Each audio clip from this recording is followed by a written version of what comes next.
Beyond your paycheck, it's surges of cash that you can use to grow your net worth and feed your investments. Have you ever done like a line graph, like maybe like a timeline where you can say, this is point A, point B, point C, point D, and you like, go ahead and map out all the steps. So I bring the lead to them, Miss Gladys calls them.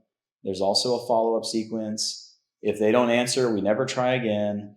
And only the 3 out of 10 that actually answer the first phone call, we sell them. But we're actually pretty satisfied because we make a lot of money off those 3. And I've read in a book somewhere that 30% conversion rate is really good, right?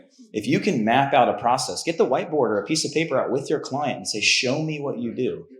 And then you can offer so much more value if you become a student of the business model and you learn and emulate what the bigger, better companies are doing and say, let me show you what the big companies are doing.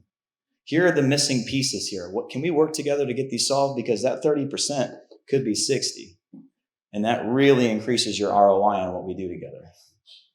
It's more of like being a consultant. Okay? Let's keep going. Seek to solve the real problem instead of treating symptoms. So it's like Eastern medicine versus Western medicine. Don't be a Western medicine doctor.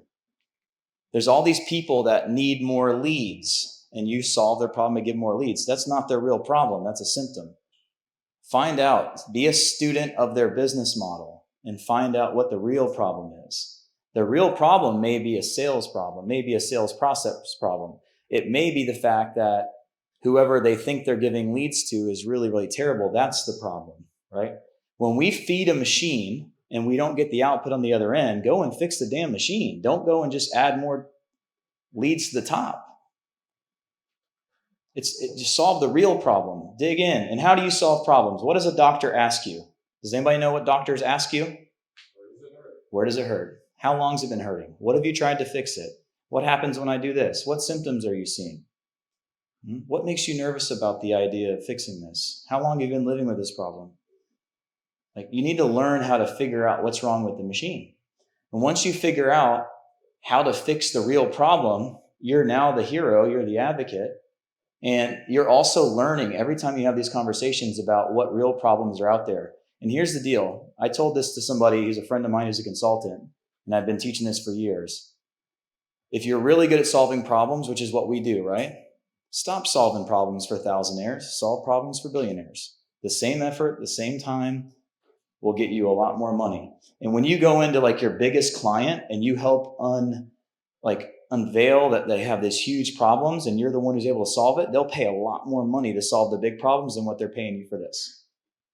I'm not saying you should switch. Don't switch your niche. I'm just trying to open your mind. And I want this to just manifest and just stew in your mind for the next couple months to the next year, right? Because if you don't learn how to add redundancy to what you offer in your skill sets and the way you communicate with people, you're going to get caught off guard. That's all I want you to do is not get caught off guard. Right? Please consider watching my Surges of Income video where I explain it in detail. You can click this button here and get to the video. Also, if you have some questions, you have some comments, please let me know. I want to hear from you. Do you want to be mentored live by me on my podcast? Let me know in the comments below. Watch that video on Surges of Income, and I will see you in the next video.